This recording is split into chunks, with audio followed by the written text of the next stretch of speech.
episode 685 of the WCB podcast. We are looking at the 14th of November. We're almost halfway through the month of November. Is panic setting in yet on your deer season? I don't know. Depends on where you're hunting. Depends what you got to look forward to. Depends if you're into firearm hunting or not and how that all lays out. I think for a lot of guys, panic is probably ensuing. We've had shit weather for the most part, some random cold fronts that don't last very long, random winds, a lot of south, a lot of east, a lot of stuff, just variables being thrown into the deer hunters playbook, I guess. Man, it's been weird for us. We've had kind of a slow season. I shot a great buck and, capitalized, which we have an episode coming up, but deer have been dying despite not perfect conditions. But I think if you haven't shot a deer, hold tight. We got some good weather coming, I believe. We need to get some weather down in the 20s with some real cold, crisp winds and big buck type weather. So hopefully we get some of that in the next coming weeks and more tags can be filled. That being said, this episode, obviously, Ledger Rock Distillery, Bryce is in. We talk a lot about, the history, how Kill Bottle came to be. It is available. The link is in the episode description. The podcast is brought to you by Kill Bottle Whiskey. We're very proud of it. We've been drinking it in the middle of the MAP hunt camp.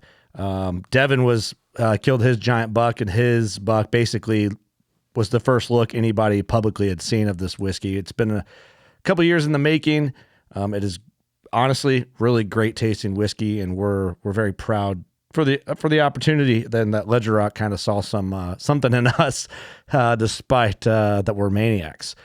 So check out Kill Bottle. I know a lot of it can't be shipped everywhere, but it can be shipped a lot of places. With being alcohol, there's a lot of weird laws and regulations and all that stuff. So we're going to grow this, and we're going to try and make it available more places where we can as time goes on and kind of evolve with it. So, but it's great whiskey. If you don't mind supporting us in Ledger Rock, if you can get a bottle and focus your camp tradition around it. Use it to celebrate with, use it to give you luck. It's grown, planted, harvested, the grains, all that by hunters, for hunters, with hunters in mind. So anyway, blah, blah, blah. Moving on. The podcast is brought to you by these great partners that help us succeed during our deer season a little easier than before. Elite Archery, Big Time, of course, code WCB 2024.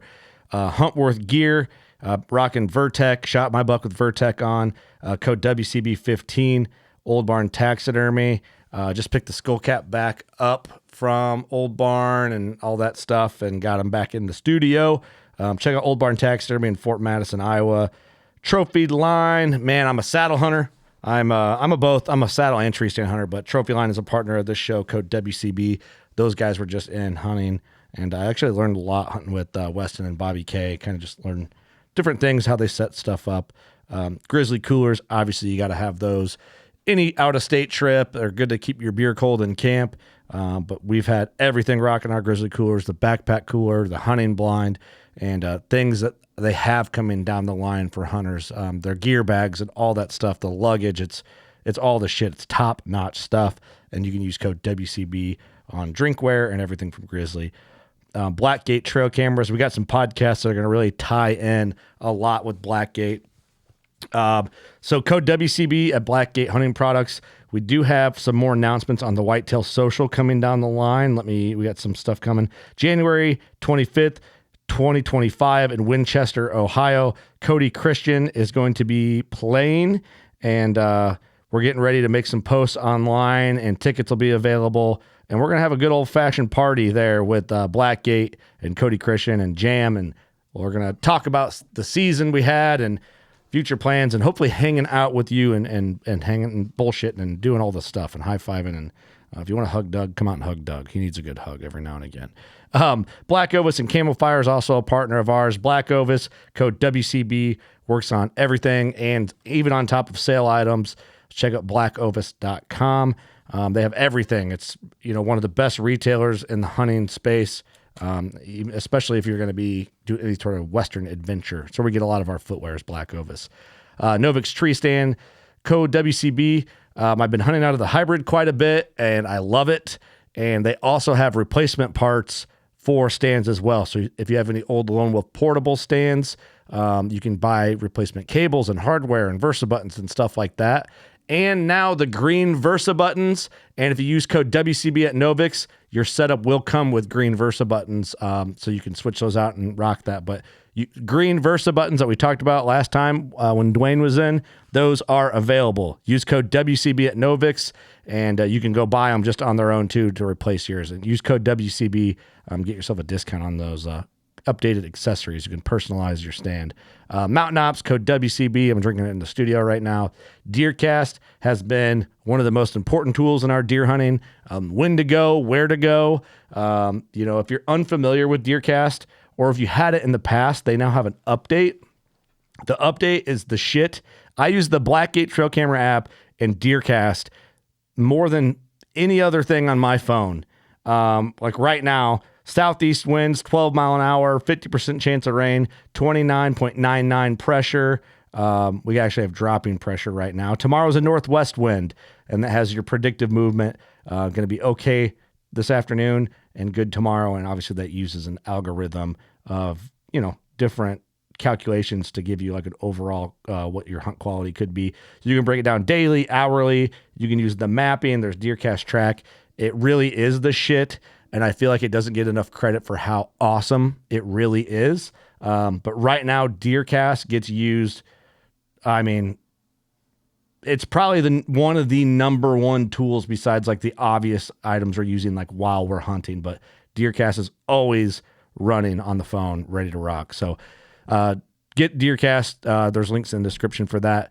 Loophole Optics, rocking 12x50s. I prefer that, I think, because my vision sucks. But most guys in the Midwest run 10x42s. Illuma trailers, Illuma KLM. If you're rocking side-by-sides and four-wheelers and stuff during hunting camp or hunting season, or if you have a small tractor or whatever you're doing, check out Illuma. All aluminum welded construction, made in America, made in Iowa, high quality, just good shit. Rogue Ridge e-bikes, dialed archery, and Rat Cub. I got a couple things that I talk about in an episode with Rat Cub. The buck I killed, I have some match sets from him, and they're all going to be displayed next to the mount from Old Barn with Rat Cub. So, long-winded intro, just a couple updates on everything. We got some really fun hunting camp episodes coming. We got some G2 episodes on the way. And, man, we hope your season's just going well. And stay after it. We're entering grind mode coming in at the end of November, but this is when a lot of deer get killed, when they start looking for stray pussy, and you know how it is. You're going to have some day walkers. Sorry for using the word pussy. All right, enjoy this one.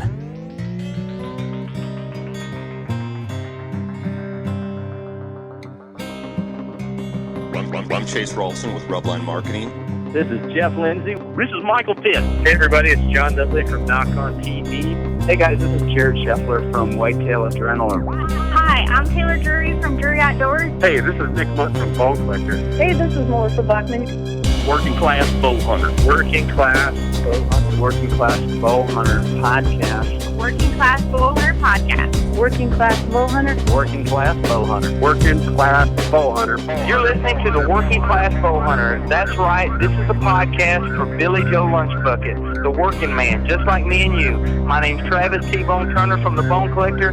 Thank you for tuning in. Nobody pushes the envelope like Working Class Bow Hunter.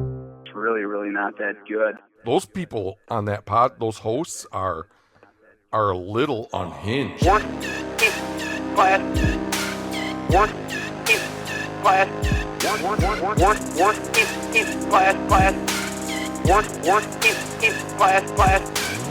Working Class. Episode 684 of the WCB podcast. Kurt Geyer speaking. Eric Hammond. Doug Schmidt. Guest of the hour, Bryce Retzker from Ledger Rock Distillery. How's it going? What's up, dude? Not much. This is a long time in the making. 2 years now. 2 years total? 2 years since we first brought this all up. Okay, there's a little bit to unpack here. First of all, I don't even know how to announce this. We are brand dealing / partnering / pioneering / Celebration drinking. we're just This is somehow a big announcement of us, WCB, working with Ledger Rock Distillery Yes, sir. on a bottle of whiskey, Yep. an addition of whiskey, a series of whiskey, a small batch of whiskey. Small batch, so a couple barrels at each time. Okay. And it's called Kill Bottle Whiskey. Right off the rip. Yep. We just ripped the Band-Aid off. Yeah, we're just going right for it. There it is. So let's just get into it for a minute. We've been working on this. We didn't think it was going to happen. We'll get into it in detail. Let's go back. Back to the beginning. I don't even know how to go into this. So first of all, it's some time during hunting season right now. We're going to get to some buck stories, but this is like the big news thing right now. We met you at the Wisconsin Deer Classic. Well, it'd be a little over 2 years ago now. Yep.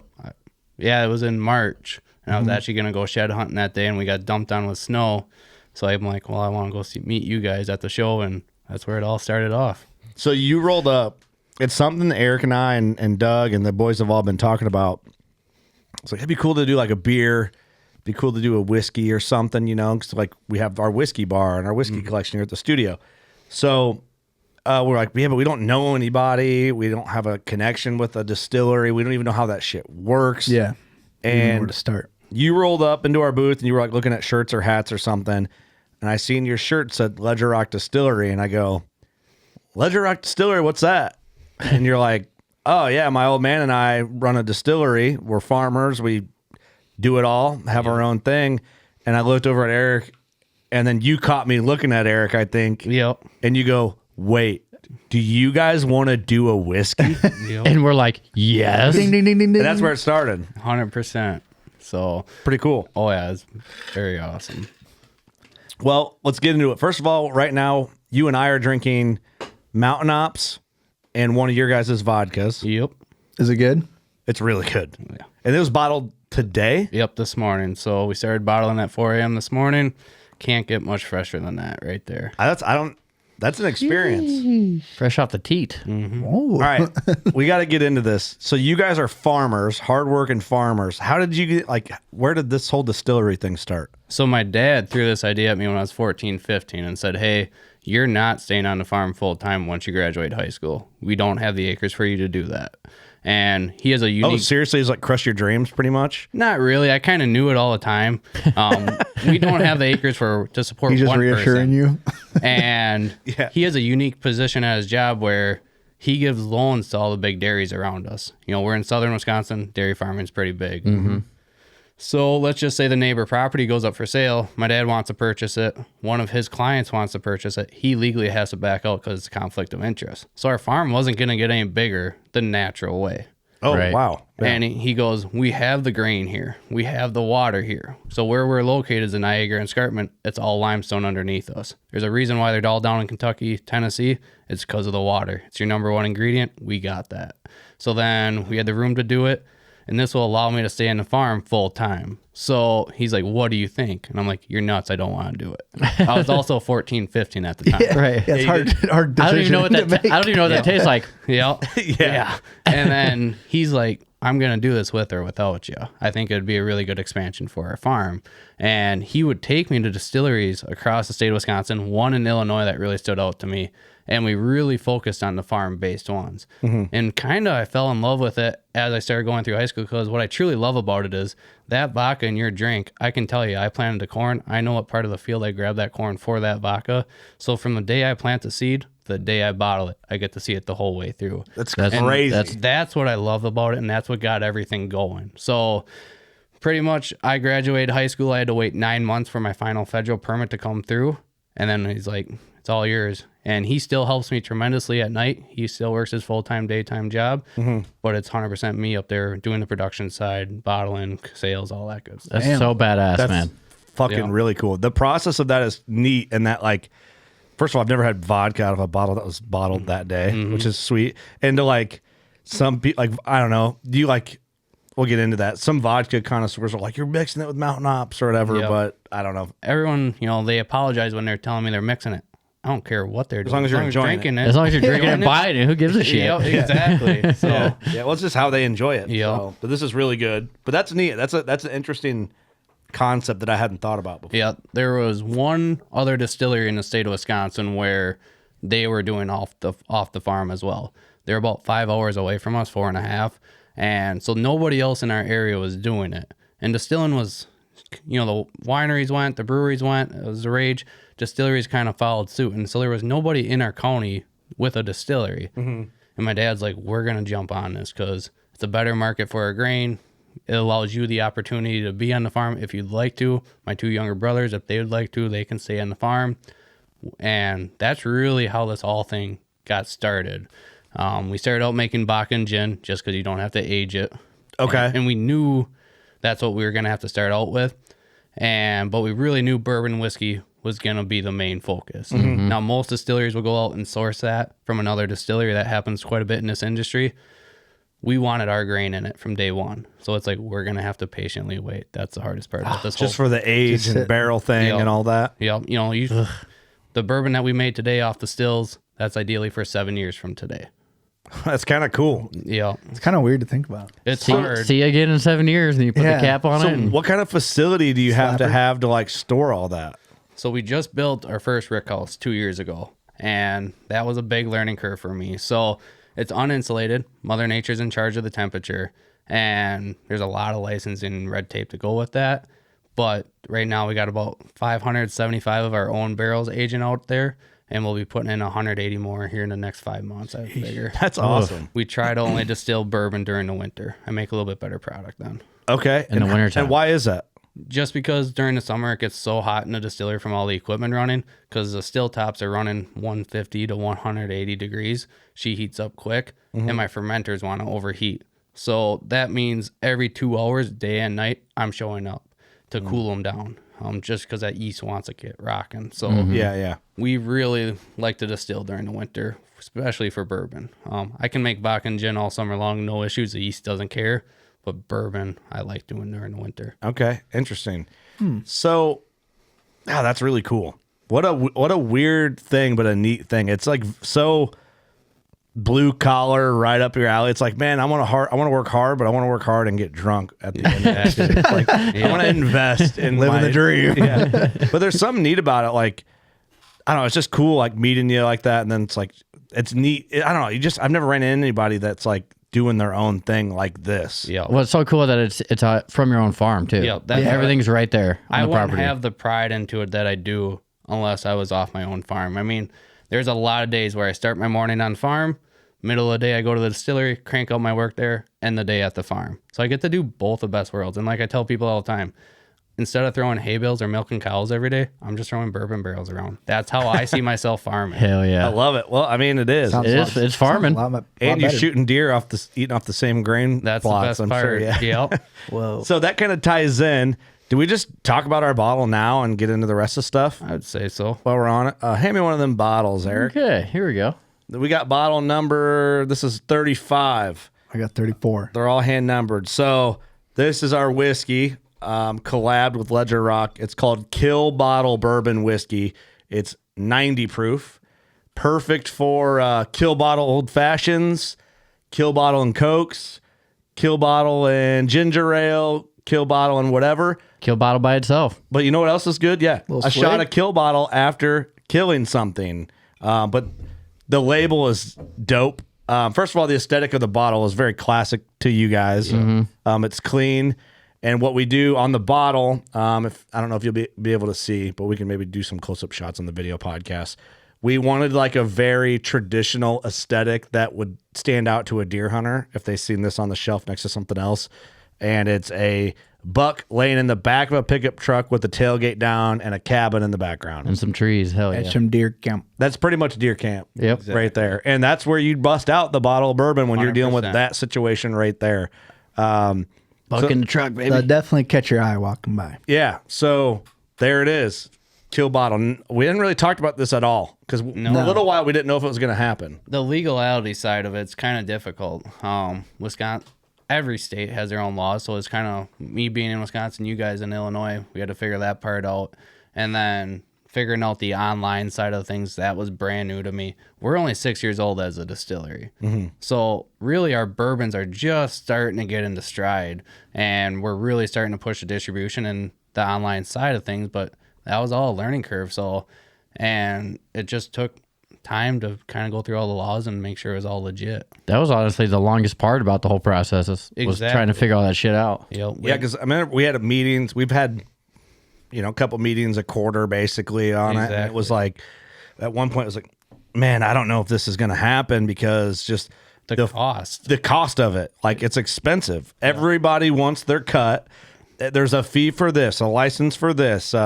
It's booze. I get it. Yep. Everybody wants their share, and unfortunately, all their shares are 25 to 40% every time they touch a bottle. Mm-hmm. So you Which is insane. You start putting it through 3-4 people's hands. It's like, ooh boy, we're way a little bit too much for what I was comfortable with. And then Yeah.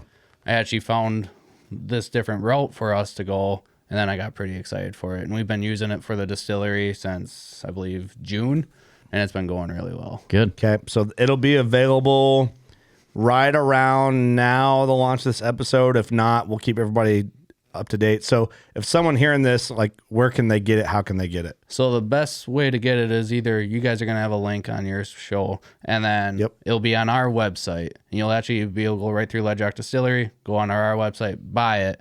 Now, Wisconsin does not allow direct-to-consumer shipping. I'd love to just ship this from my place to your door. I have to ship it to Washington, D.C., to a distributor out there, who then, you buy it off my website, will ship it from the Washington, D.C. distributor. So it's legal there, and they can ship to 42 states right now. Wisconsin, that's not legal to do. So It's insane. Yeah. yeah, there's so many different laws and rules that we had to kind of navigate through. And after going through 4 or 5 different options, this is the best one I found to keep the price as low as we could, and then the convenience part. And it's been everyone who's ordered off the website this summer that I personally know has really enjoyed it. So, Awesome. Okay. Is there Badass. any states off the top of your head that it won't? Michigan. Michigan. Yep. Okay, Oh, that's no. good. That's good. Yep. That's noteworthy. Fuck you, Michigan. I'm just kidding. I'm just kidding. You did it I'm on just kidding. purpose. Yeah, you did that on purpose. You didn't want our whiskey. One of the states with the most deer But can you camps. to Illinois? Illinois can. And Surprisingly, right? It's Yep, like so- in politics, what's the difference? Yep. In California, that was one of our first options. They wouldn't ship to Illinois either because they got to get licensed per state. And I'm like, you know what? This ain't can be the right option for us. So pretty much Michigan, Massachusetts, Alaska, Hawaii. So you guys are out. And then Obviously, you guys are out. All right. there's a couple more over on the west side of the country that I can't remember off the top of my head. Probably Utah. Probably a good chance. These are all Mormons. So I they would wouldn't guess drink Utah it as in. well. So there's 7 to 8, and I know they were actively working on getting those states. It Okay. just as it took us time, it takes some time, and But we got the Midwest covered except for Michigan. Sorry, Yep. I Michigan. think a majority of our listeners will be able to get it. We have a lot of listeners in Michigan. A lot of I great, know. Yep. loyal listeners that deal with us making fun of them because they know we're kidding. Yeah. So hopefully they'll change that soon. Okay. But, for last time I checked, which was this past summer, Michigan was out. Okay. Sorry, Michigan. Michigan. Kill Bottle Whiskey. But thing is, okay, here's the thing. Kill Bottle Whiskey, when we talked about it, one, it sounds sick. Yeah. And it's like, okay, what do you think when you hear the name Kill Bottle Whiskey? I think having a drink after shooting an animal. Exactly. But I guess it's what you make it. Do you drink some of the Kill Bottle to give you luck to kill? Is that part of it? You have like Before and after. a Kill Bottle Old Fashioned That for good could luck? be. I see it more when the buck's on the tailgate and everyone's standing around it. You're on with the boys. See, but I see it. It could go either way. I see it in a couple different ways. I guess it depends on where you need to change your luck. We're going to test this theory out. Someone's got to drink before, and then the other person waits. You can wait. God damn it. You can wait. Why did I say that? Why did I bring that idea up? Doug can't drink any of it. Hey, I'll volunteer and just do it both. I'll do All right, both. all right, I'll yeah. do both of them.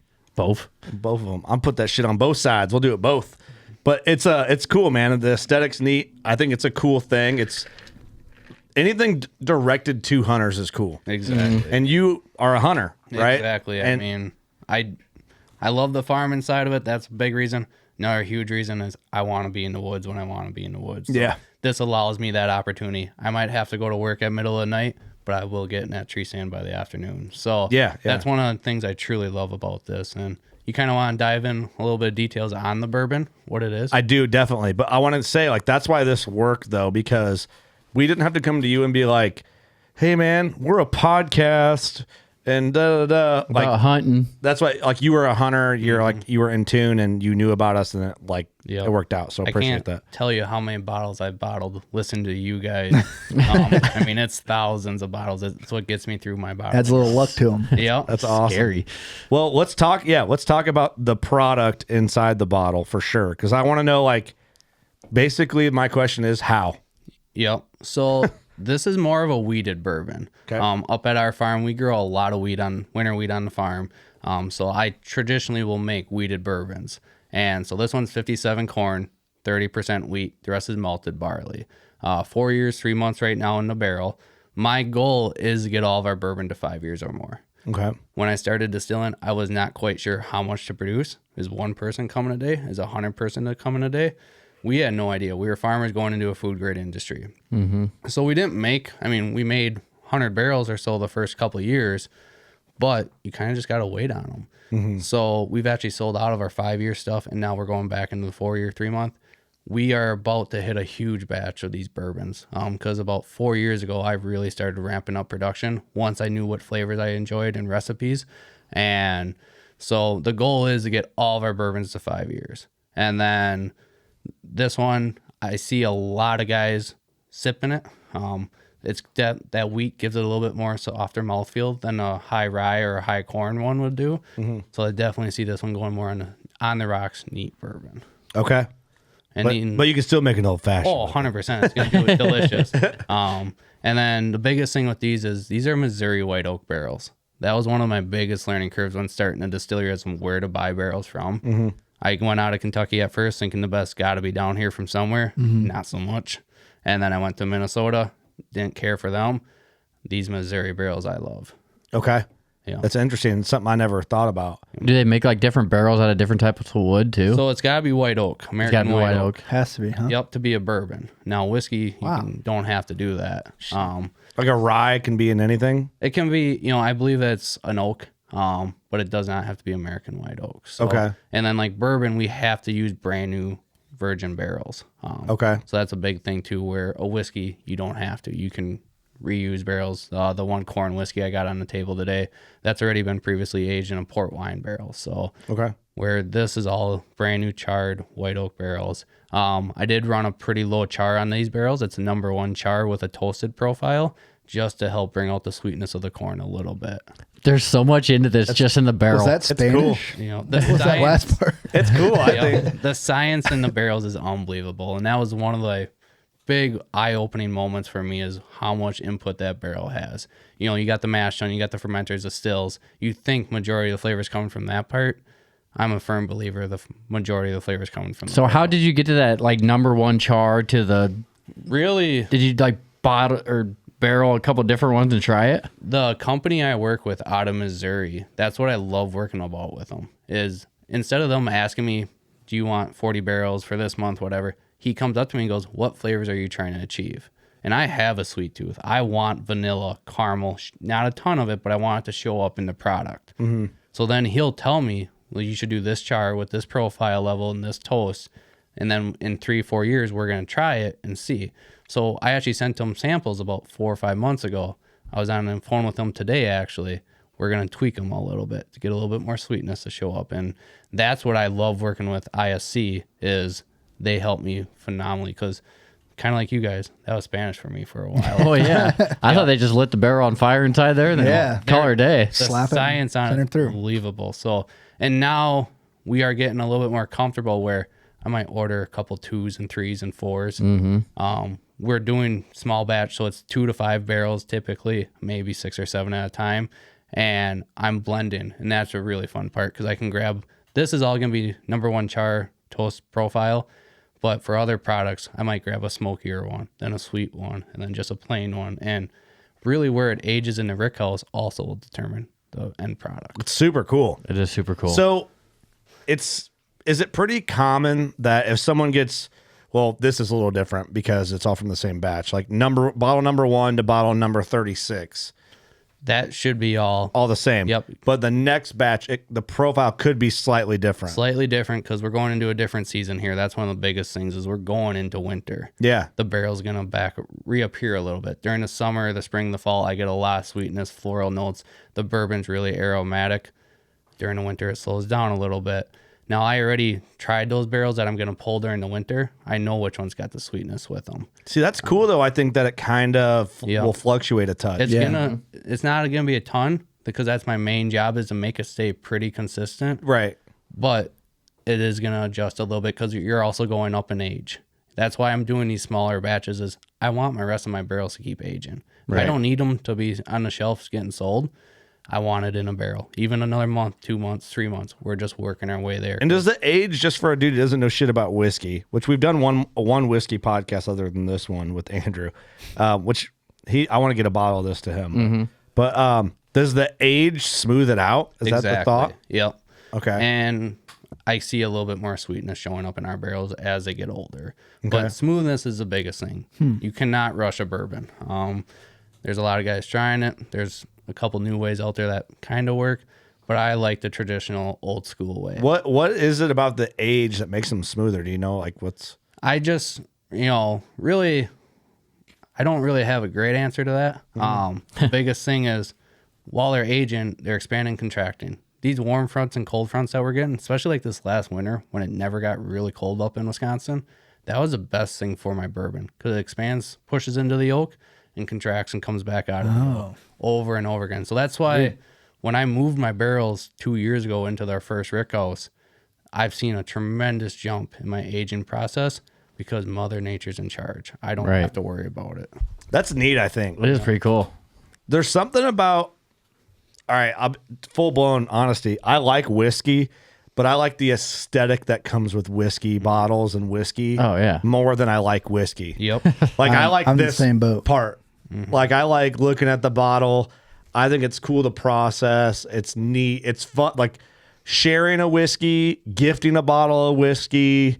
It's serious. A lot of hunting camp vibes come along with whiskey and bar type stuff. Yeah. Oh, yeah. Because it all kind of goes hand in hand, depending on what deer camp you were raised in. I know in the Midwest, whiskey and beer at night is very hand in hand with hunting camp from during the day when you're hunting. You come back and enjoy this, which is why this is themed so heavily after deer hunting. Exactly. It's like the aesthetic of it is hand in hand. It makes perfect sense that it's like Midwesterners hunting and enjoying booze.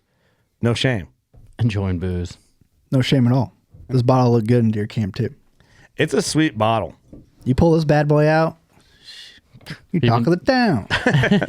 People know you're serious. Well, that's the hope. But let's so how much different is the process? Oh, first of all, I have one more question on the bourbon. Yep. I've heard people say to be a bourbon, it has to be from Kentucky. Is that true? That ain't true. No? The federal government says that's not true. Okay. They said it can be anywhere in the United States. It just has to meet like the barrel requirements and stuff like that. Barrel requirements, grain requirements, and how I distill it requirements. So there's 3 sides to it. Okay. I get that every day at the distillery when I'm doing tastings is this isn't from Kentucky. It can't be a bourbon. The federal government says different.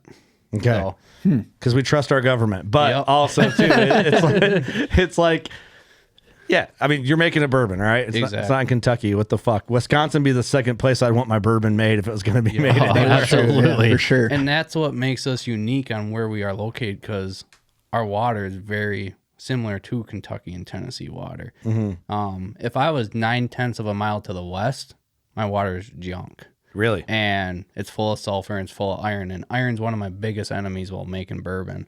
So that's why we're up on the ledge. We just use straight well water. We don't have to do anything to our water as it comes into our building. It's just straight, pure limestone filtered water. Wow. That's awesome. Wow. You guys bought the right farm, huh? Yeah. For this. 26 years ago, my dad made the right purchase. I didn't know it. Unknowingly. He didn't know it. Not a clue. But we had, that's where I grew up was on that farm. So it's kind of cool because like where the distillery stands today, 7-8 years ago, I was planting corn there. And we had all the bins on site. We had the hammer mill on site. We had everything there. We just needed to take that jump to actually. Yeah, that's so So awesome, awesome. dude. It's so fucking cool, man. Well, I mean, like how neat that your dad was like had this idea for you to just like, Oh, yeah. I'm gonna do it, and then turns out you're passionate about it and like it. Like, Yeah. thank God, right? Oh yeah, he had a really nice vision, and to expand the farm in a different sense than really anybody else in the area was doing. Yeah. And what a cool job for you though, too. I love it because I have a feeling it's just gonna get cooler and cooler. Now that I know what to expect from my barrels and I'm getting close to my age statements I want to be, because really we're making about 500 bottles a day right now. That's mostly during the winter for the bourbons, and my goal is to get to a 5-year. That'll be their minimum, and then I'm going for 7, and then I'm going for 9, and then I'm going for 12. So once I have 1,000+ barrels to pick and choose from, I can get creative with my blends and really then it gets fun. The first couple of years you're scrapping, you're letting Bakken. It's crazy. Like you have like an idea, but you have to literally wait years to try it. Well, that's an investment plan. Yeah, it's weird. Yeah, it is. And that's the hard part about coming out with new products is it's like, okay, I'm going to go put 50 barrels down and See you in 5 years. It might be shit in Hope 5 you're years. good. there is 70, 80 barrels right now in the rick house that they'll probably never see daylight the day of their lives unless they're going to become barbecue sauce because I don't care for them. Really? But So what do you do? Just dump them out? No. Just let them age. Right now I'm young enough. I'm just letting them age. I want to see what they're going to become. Right. But I do know a gentleman that makes a really good barbecue sauce with bourbon, and he's approached me about that for his business. So if another 2-3 years and they're still not looking like I want them to be, and large part of it is because of the barrels, it's very oaky, very tanniny. They're gonna go towards that barbecue sauce. Hey, you never know. Caterpillars turn into butterflies. Yeah, exactly. And I've had barrels do that where I try them at 3.5, 4 years, and it's like, these are not what I'm enjoying. Don't make me send you the barbecue guy. You better get better. Sitting there talking to the barrel. That's cool though, like that you can tell that. Did it take a while to get like a flavor profile for that to where you could be like 100%. And I'm still developing it because I can't tell you what my barrels taste like at 6 years. I'm not there yet.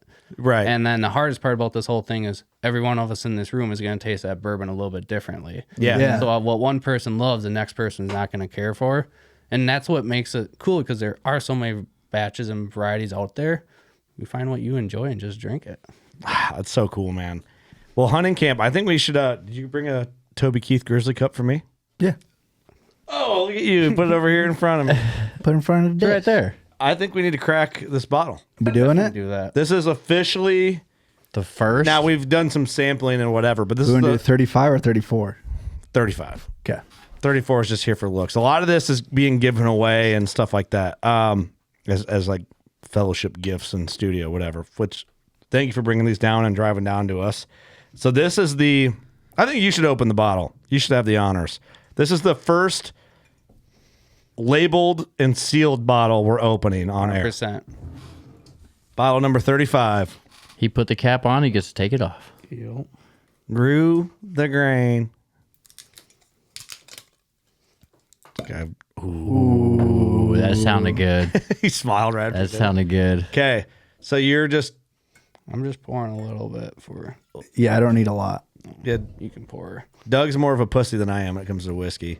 That's true. I gotta have Austin make me like Kill Bottle Old Fashioned. I'm dying to try one of those too. Yeah. He was supposed to come tonight, but he's got some of the Mountain Op guys in camp staying with him and Ross. Smells pretty good though. My mouth's like watering. Yours is? It just And right now we got her at 90 proof. That's where we decided to keep it at. Pungent. Okay. Cheers, Ready? guys. This is exciting this is stuff. exciting stuff. Here we go. It's a new venture. All right.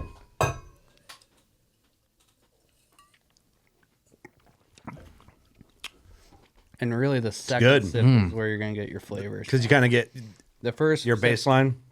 First sip is to let the palate know alcohol is coming. The second sip is where you're going to pick your flavors out.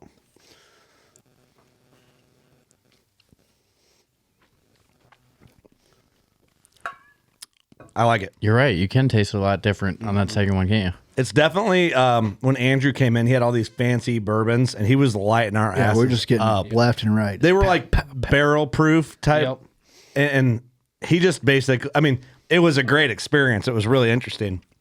But he full blown just watched us fight through it because we're dudes who don't know. Yeah, exactly. And so we're just getting hit in the mouth with those bottles. But this is good. This is, I think that's going to be a hit. And that's just straight. So there's no rocks, no ice with that. Yeah, we're Yeah, right out of the bottle. straight out of the bottle. Room temperature. And we're not like, we're whiskey guys, but we're not big whiskey guys. Yep. You know, like I won't drink Jack Daniels. I don't touch I Jack will Daniels. with Coke. other stuff. Yeah, Yeah, I can't even drink it with Coke. It is Like, pretty strong. I'll drink Woodford. I'll drink I'm a Jim Beam guy. Bullet. Are you? Yeah. I'll drink Bullet. I'll drink like Maker's Mark. All that Yeah. stuff I can drink. I can't drink Jack Daniels. But this is good. Thank you. This is awesome, dude. I'm stoked for this. I'm I'm pumped. so excited. So this bottle, it'll be feel like available. killing. We'll have it linked, and then you go to your website. I wonder if we could do something from our. We can do a link somewhere, but it just won't be in our store. Yep. That's awesome, dude. Where are we looking at retail for everyone to know? Just know right where we are. Right now we're looking at that 60 to 67. So that's the hard part is the distributor, the shipper, they get the final say on that. They quoted me on what, so we're going to be in the lower 60s. I believe just because it does have to go through 3 people's hands before it gets out to the shipping. So I would guess that 60 to 65 mark right now. Yeah. Okay. I really don't want to see it going any higher, and if it is, I'll kind of figure that out with them. And Yeah, get it that's down. what. Well, that was a major topic of discussion for us was price, and we're basically that's where it has to be. But what makes me feel comfortable about the price is one, it's a product that's worth that price because this isn't a cheap whiskey. No. This is obviously homegrown type whiskey. It's handcrafted. It really is. Versus like. You know what you're gonna get when you buy a 14 bottle of whiskey, $14 bottle. Oh, of yeah, whiskey for in a sure. plastic Okay. bottle. Like you know what you're getting at. Yeah, it's like not Kessler, which they all have their place, and that whiskey's fine. But I think too, when I buy a bottle of whiskey that's a little for me like a $40 bottle is I'm getting into like, ooh, that's an expensive bottle for me because I'm not like a crazy whiskey guy. Your pinky's starting to come out. But then I respect. raised. Yeah, I'm just like, but then I respect the bottle a little differently for its aesthetic because I know I have that like vibe to it. Mm-hmm. Versus like Jack Daniels, I don't care if you drop the whole bottle on the floor and it shatters. Like, Right. I'm just like, oh, I don't And even. some of the whiskey bottles you buy them just for the label too. You're like, damn, that's a Exactly. badass label. Yeah. That's the thing. That's what's neat too. But like, how much is a bottle of Jack Daniels nowadays? Is it like under $20? I have no idea, to be honest with you. I wonder if we can even look. I couldn't tell you last time I drank Jack Daniels. There's never been a bottle of Jack Daniels in the studio. I don't think. Never has been. I think there's ever been one even around a podcast table Never. since we started, In almost 10 years. and there never will be. Yeah. Kill bottle or bust. Yeah, that was kind of the unique part about the position I was in because I started distilling when I was 18, 19. Legally, I couldn't even drink everybody else's products. But you can make it. I could make it. I was over that 18 threshold, but it was kind of a tricky position. So everyone's like, where'd you develop your palate? And it's like, right here. Because I wasn't able to go. And some distilleries in our states won't even allow me in their buildings. And it's like, well, I'm doing it at home. But so that was kind of a tricky place to be in for. I was Yeah. happy when I turned 21. I bet you were. Then I could go try and Just kick the doors open. this is all I've ever grown up with, because it's what I started out with. And so I really focus on the Wisconsin-based bourbons when I do try other people. So like Jack and all them, I don't get out to them a whole lot. Yeah. Well, I mean, everybody knows what that is. Exactly, yeah. So it's like, Yeah. you go there when you just want to be consistent or whatever. But this is cool, man. This is very special. And we're very thankful that you gave us a chance with this. Yeah. Appreciate the 100%. opportunity. And hopefully it does well, man. If it doesn't, then we tried, Yeah. That's kind of the Only fun thing about it. But One way to find out. And that's I what think it's one of the coolest whiskey bottles for hunters ever. exactly. I haven't do too. seen much other this like dedicated to hunters. Yeah. You other see people like flirting around it a little bit. There's a deer, but he's alive. exactly. Yeah. This one is made The whole for- premise of this whiskey is around dead bucks. Dead shit. and that Big dead deer. I mean, I looked pretty hard. I didn't see that when I was looking around. So It's probably the Yeah. coolest thing we've ever done. It's exciting. Something we've talked about a lot. Something that everyone's like, you guys should do a beer. You guys should Yeah. do a bourbon. You guys should do this. I'm like, we hadn't told a lot of people about this. No. I didn't either. So Like really, no one. A handful of people probably. Yeah. the only guys that know in Wisconsin are the guys that were bottling it.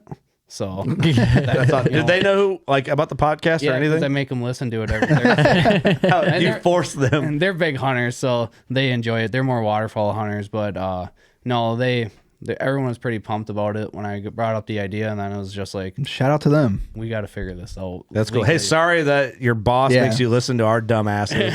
But we appreciate Yeah. you. We appreciate you. 6 hours of bottling straight. Yeah, anything to listen to is worth it. Oh yeah. Okay, thanks. That was a backhanded compliment, I feel like. I'll take it. Dude, I'm stoked for it. I think people are going to enjoy it. I think it's a great hunting camp aesthetic. And even then in the off season, man, it's a way to like talk about deer season. Like make this the centerpiece of your hunting conversation. That's the goal. I'm excited to gift this to some guests coming up on the in the studio and stuff like that. But let's talk. Like you got this corn whiskey here that has a really fun label on it. Yep. You got great labels. Thank you. That's In all general. my dad. Pass me that. Shout out to your old man. Pass me This that one? Yeah. Yeah, So let's get that cap back on there before we spill it. Ledger Rock Distillery corn whiskey. This is barrel number 68, 100 proof, small batch, handcrafted. I said handcrafted, not knowing it said handcrafted on this. So during COVID, barrels got hard to get for me. And just like anything else, price skyrocketed on them. And I was limited to only getting them a certain amount of months per year, and they're getting allocated to every distillery across the country.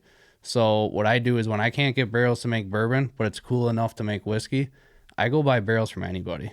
So right now I got a honey whiskey going. I got a maple syrup whiskey going. Port wine barrels, Heaven Hill, Elijah Craig, Brown Foreman. I just go pick up 1, 2, 3 of their barrels. So I make the same whiskey majority of the time, put it in their barrels, then you got to forget about it for 5 years. Yeah. And then come back to it and be like, ooh, this one was good. So the honey is pretty popular, right? So yeah, and that grain bin in the picture right there, we actually put bees by it this year. And we made honey off of our own farm for the first time. So about 2 months ago, I emptied a barrel of bourbon that I was really enjoying, and we actually filled it back with honey. So we're selling honey at the distillery now. Then we're going to sell barrel-aged honey at the distillery. What I'm truly excited about is putting bourbon back in and letting that finish on the honey. So there's honey in it, then you'll put the whiskey in the barrel with the honey and let it age in it? We'll dump majority of the honey out, but you're never going to get all of it out. You know, the inside of the barrel is it's still gonna going be to be coated. coated with honey. Yep. Then we'll put bourbon or whiskey. So you're back gonna in there. sell bourbon barrel with or honey Yep. in a jar. Yep. So that's gonna that's be coming sweet. soon. That's tomorrow. Well, Friday's project is to try that and see where it's Man, at. they even got their own bees. Yep. So God damn. You got bees? really, Y'all got bees? you come up to the distillery, everything's done locally. That's awesome. I really like supporting Yeah. local. So like our sweatshirts, t-shirts, glassware, it's all made within 15 minutes of the distillery. That's badass. So That's very cool. that's what I really like focusing on. Doug, Dude, that's don't hard pet the bees. That's hard to hate on. You can't. And by the way, this vodka, I think I drink it. Oh, no, I got a little bit left. Is amazing. Thank you. I like that I can taste it, Yep. but it's not like killing me. That's how I approached it. Is there's so many vodkas on the market, and every distillery out there starts with vodka because you don't have to age. You can get it right away. 2.5, 3 weeks, it can be in a bottle, ready to go. So I'm like, I got to do something a little bit unique, and our bourbons don't have it in it yet, but we grow a unique corn variety for our spirits. It's a red and yellow corn, and Indian corn? not Indian corn. It's field number 2 yellow dent field corn, but it's got some red traits with it that I get higher starch contents out of. Well, I don't utilize all that sugar during the fermentation process, so what you're tasting is a little bit of that sugar carrying through the distilling process. Oh. So a lot of people get butterscotch or a hint of vanilla with the vodka, and that goes over very well. And like we mentioned, this batch came off the line today. I'm pretty stoked for this batch. So let me ask you that I can taste this vodka. I can taste the flavor of the vodka, Yep. which normally I'm not a big fan of. Will that flavor tone down the longer it's in the bottle, or is it so flavorful because it's fresh, or how's Part that of that is also it ran through all the pumps today, so it's very aromatic right now. Okay. It's gonna tone down. I noticed after 3-4 days, she's gonna tone down a little bit. Okay. It's kind of got like a vanilla smell to it almost. Exactly, and that's from the corn carrying through. So I don't add any Wow. sugar or anything. Smell that. Yeah, you can taste it in. I like it though. That's what there's so many vodkas out there, and we don't really hammer the distribution with vodka. I want people to try that at the distillery and be like, this is different than everybody else's vodka that they can get for anything off the shelf. That'd be great for my apple pie. Exactly. It does. And Dude, we're going to make our whole thing in hunting camp for middle of the map hunting camp coming up with Rachel, Andy, and Devin is White Russians. And vodka is one of those ingredients. So my goal with the vodka is I want a little bit of that sweetness to carry through. Yeah. But I don't want it too much where it overpowers any cocktail and then throws off the drink. So over time, that's batch 13 now. I have filtered it a little bit every time differently to get that right. I want it right on the line where straight or in a really plain drink, you're going to pick out the sweetness, but you mix it with anything heavy, it's going to be gone. Gotcha. So that's the goal. Okay. That's awesome. Also, great looking bottle. Yep. Thank you. That's the a label. map. Yeah. I was just saying the label. bottle's Badass. And that's a screen printed bottle. Yep. So the price is getting pretty competitive with screen printing and paper labels. And that's actually a map of Fond du Lac. So right where the LD is located, that's where we are as a distillery. Oh, And, that's cool. I wanted vodka and bourbon. Those are our two mainstreams at the distillery. So it's like, we're going to screen print this just because up until this year, I was a sole employee. I mean, I did all the distilling, bottling, everything. So any way to make my process a little bit quicker would help me out tremendously. Yeah. And those were the bourbon and vodkas were the two that I was doing the most of. So I made that call to jump from that. Yeah. It's great. We went with the paper label for the aesthetic. Exactly. I like the traditional look of that. So one of our bourbons is still paper labeled, and then one is screen printed right now. Yeah. It's and that's the Farm Boy, right? Yep. And you got gin? Yep. So right after I got done making my first couple batches of vodka, I dove into the gin side because same thing, you don't have to age it. My dad approached me with the bottle of gin. I tried it. I'm like, this is way too heavy on the juniper side. Never had it before. I'm like, this just reminds me of pine tree. Yeah. Everyone said, okay.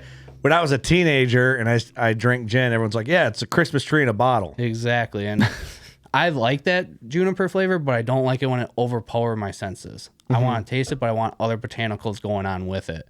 So I made two different gins for two different markets. Frostbite gin's your more traditional gin, where your gin and tonic, Tom Collins, martini fans, that's what they're still going to get enough that pine tree coming through, but it's not going to overload their senses. And then Grandview Garden Gin, that one was kind of just an off-the-wall creation of mine I wanted to try. So I backed the juniper down quite heavily on that. It's legally in there, but there ain't much. Is that this one? Yeah, that's the one with the color in it. And so it's got a little bit of juniper, a little bit of coriander, sweet citrus with it. And then I redistill it to get the color back out of it. And then right before bottling, I will put rose hips with it and infuse them. They're too delicate to go through the distilling process. So that's where the yellow color comes from. That's awesome. And that's a sweeter, more floral, more botanical gin. I don't even know what's going on right now. Yeah, gin's not something I drink a lot of, but I drink a metric fuck ton of gin in South Africa. Yep. Stuart got me onto the appetizers and gin. You ever have them down there? I didn't either.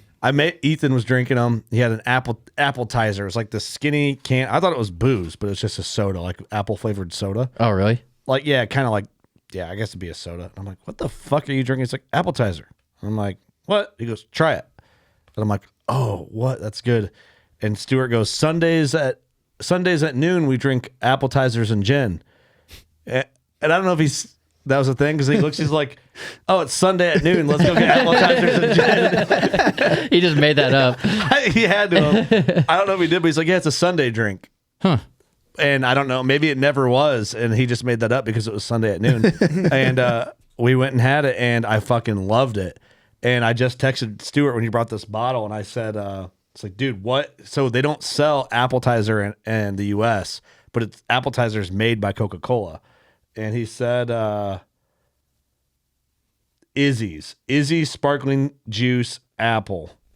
So Izzy's. IZZE. So you got to order them on Amazon. So I'm going to order some. Oh, sick. And we'll try it. I'd be some real gin. curious to see what it's like with the Grandview Garden gin. Yeah, we'll try it and let you know. So, and it's I haven't had this, but the appetizer drink, it was nice. On ice. We gotta be here at Sunday at noon. Oh shit! Guess we're going to have to do it.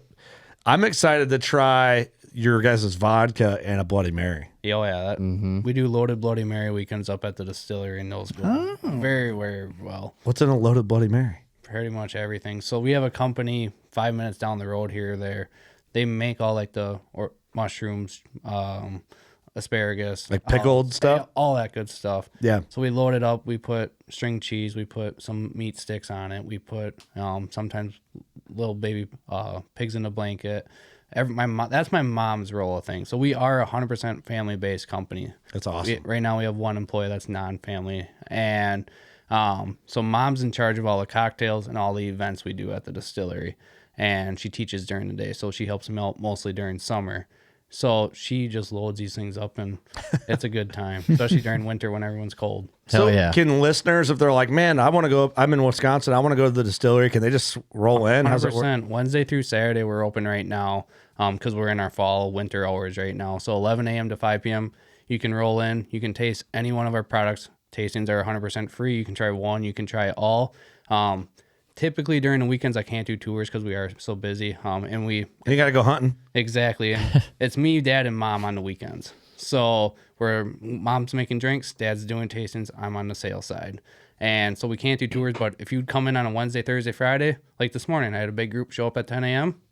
Let's go do a tour, and then we have. So people will show up as like a group. Like, let's go tour the distillery, and they Oh, yeah. get through and Every day. try it. Really? Every day. Yep. That's So awesome. I think I did 6 to 8 tours today before I came down here. No kidding. Yeah. So And they just are they there to like? Are they there out of curiosity? Are they there on like a bachelor party thing? They'll just like have a good time. or- everything, this morning the group that came early, they were looking at the fall colors in the area, and they just drove by, and we're not downtown. We're out in the country, so they've seen the sign and they just ripped in, and I turned the open sign on early because if I'm there working, I'm gonna turn the open sign. Right. on. I might as well have people come in. So And you don't need an appointment for that. You can just show Yeah. up and Nope. go through the tour. No. So yeah, everybody just shows up and then we roll through. And some tours take 20 minutes if people want a fast, quick tour and they got somewhere to go. Other tours take 2.5 hours. If they ask a lot of questions, which is a lot of fun for me. So yeah, and That's cool. Awesome. My younger brother, he's joined us full time now, starting this summer. So that was the only reason I really got the opportunity to leave the distillery today. And Shout out to him. oh yeah, he just keeps on bottling or doing whatever I need now, and I can have fun and do the tours and let people try it. And we do have cocktails every day at the distillery as well. That's awesome, man. So that's his role too. That's very cool. Badass. Yeah. It's cool to hear about, man. And so that's cool getting the background of it. We appreciate Yeah. you giving us a chance with No, Kill Bottle. I Whiskey. I love the everything about it. Yeah. It's cool. I can't wait to get up there and hang out and just get drunk Oh yeah. and podcast. Pull some barrel samples and have a good time. Yeah, I want a loaded Bloody Mary for Some sure. barrel stands instead of keg stands. Oh, well, we're not woof. trying to kill anybody. Yeah. 126 proof might catch you pretty quick. Yeah. But you're also a hunter, Yep. I live and breathe hunting. and I'm an advocate for anybody that's doing something. If they're a hunter, you can get behind their brand versus another brand, and if they're not a hunter, you might think they lean against it to a point. Yep. For us, by us, baby. Is that FUBU? No. It's fine. Same thought though, right? And you killed a buck already and you're tagged out. Yep. And this is an interesting dynamic that you're living in right now. Yep. Because this is us getting into buck stories because it's go time right now. Oh, it's prime time. Cameras are firing right now, and Wisconsin, we only got one buck tag with the bow. Yeah, and you guys start mid-September-ish. Yeah, usually 14th, 15th, somewhere right around there, and that's my favorite time to kill. If I'm gonna get a buck on the ground, it's gonna be usually the first 2 weeks of season, or that middle of October time frame. Like predictive movement type stuff for you? I like patterning deer. We're more open egg ground, where we got smaller bedding areas. I spend a lot of time, if I'm not in the tractor seat or at the distillery and it's, evening or morning hours, I got the glasses somewhere just watching deer. Yeah. That's why I do a lot of work also at that time, doing emails and stuff, but I really like glassing bucks during summer and then putting patterns to them, figuring out what makes them tick, where they're bedding, how, and I love finding bucks that are going to bed in non-traditional spots, behind a guy's house, behind in a tractor, or there's a waterway out in the middle of this cornfield and he's laying there. Do you feel like it's fairly common that you find a deer that does that? Now that I've done it enough years where we are, yeah, I know kind of the spots to look to. And what really clicked for this year is watching the bucks be able to watch the access and how people enter the property. There's this one buck I was after before the buck I shot. he knew when everybody came into that property. He knew when the owners were home. He knew when I went back there on a 4-wheeler. He knew when we went farming back there. Because where And he laid, he could see everything. it was brilliant. Everybody walks past him to go hunt. And I'm just like, you smart bastard. You know what I mean? And then the owner texted me and said, something's ripping up my lawn. And I do a lot of trapping as well. And I'm like, I'll come see what it is. Just get rid of it.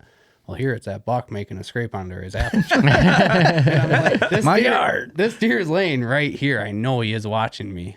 So that's what I truly love. I mean, if I make it to the end of October and don't have a buck on the ground, my chances aren't very good with the bow. Really? I'm not a good rut hunter. My property's definitely aligned for more early season Predictive movement. or late season. See, it's funny that you hear that because I feel like normally you hear the other way. Like guys are like, yeah, I don't hold the deer. It's more of a rut spot. It's a pass-through spot, which is most smaller parcels Exactly. usually. Yep. And I am hunting very small parcels, but really just trying to pay attention to not kicking that buck out of that really small bedding area, and then just being able to put it. Just works right, and then when they get horny, they basically drift off. Yep, exactly. I love the rut because you never know what's going to come through the next day. That part is motivating. That's fun. That is very motivating. But at the same time, it's like every pattern that I just put together for the last 2 months, 3 Throw months. it out the window. Gone. It's gone. Yeah. It's like, well, Yeah. And up until this year, our bow season closes January 6th. Now they extended that to February 1. So, Whoa, wow. yeah, so we got put in the metro zone. That's right where I hunt. Our county did. I think that's going to be a killer time to kill a buck too. You might have to just not harvest some corn for bourbon or some standing beans. Yep, or standing beans is where it's at. Standing Yeah. There you go. Yeah. Yeah. Lead the standing beans. lead them beans in. See, that's cool, man. I think it's neat. Like I like hearing.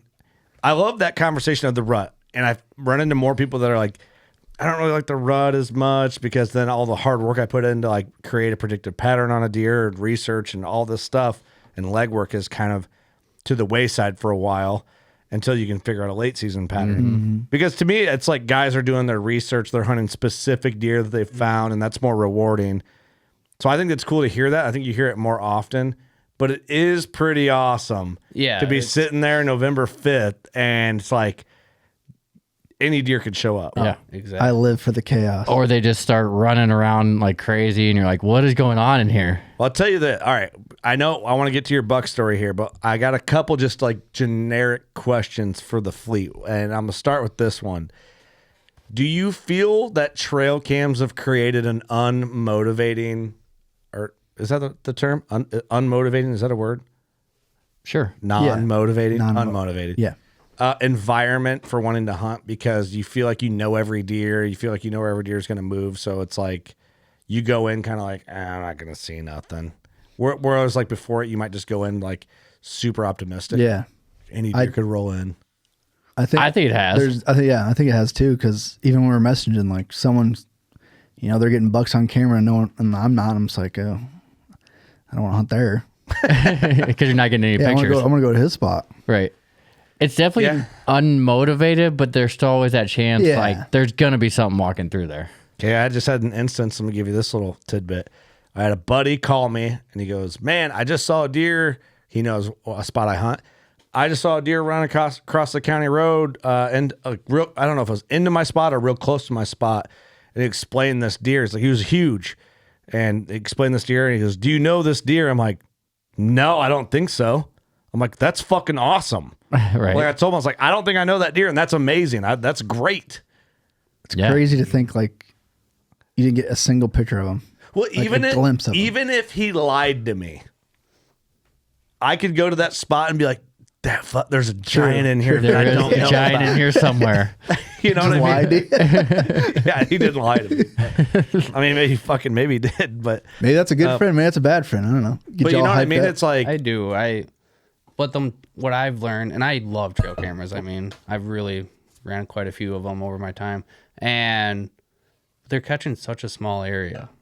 Right. I mean, that's why I like putting the glasses. If you made me choose from a binoculars to having cell cams, I'm picking binos every day. Yeah. Because I can view the whole area that I'm. Yep. And kind of going back to those bucks that bed in the unique areas, you might not get pictures of them ever because they're on the front half of the property. Or they know you're in there. Yeah. And they're doing something totally unique that you're not going to pick up on until it's too late.